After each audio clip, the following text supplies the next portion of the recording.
पप्पा निवांत झोपले होते. मग माझ्या डोक्यात विचार आला की पप्पा सोबत जरा मस्ती करावं म्हणून. खत्म. शिव्या खातो तुला सांभाळून येड्यानं करतो रे.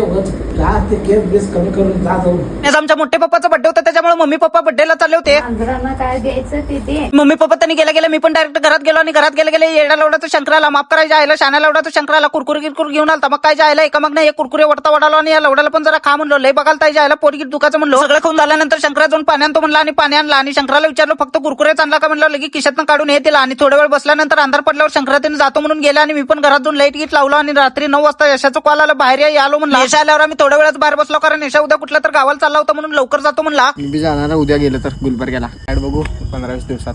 छाती का फुगवायला डुबायला चालल्यासारखं. यशा येऊन गेला तरी मम्मी पप्पाचा काय पत्ता नव्हतं. शोधू कुठं आले रे बाबा आले. गाडीवर बसून पप्पाच्या पायाला मुंग्या आलते, त्याच्यामुळे पप्पा इथे पाय बडवत होते आणि इथं बघतो तर काय जायला लवडायला गई. आप टेन्शन मतलो आपका शेर अभी जिंदा आहे म्हणलं आणि पप्पाला आत घेऊन गेलो. तोपर्यंत पप्पाच्या पायाचे मुंगे पण गेले. गेला नव्हता त्याच्यामुळे आमचे काकू पार्सलच बिर्याणी पेढा गिडा दिलते. मग काय जायला ओढता ओढलो. पद्धतशीर आता ब्लॉग आवडला असेल तर लाईक फॉलो तेवढं नक्की करा.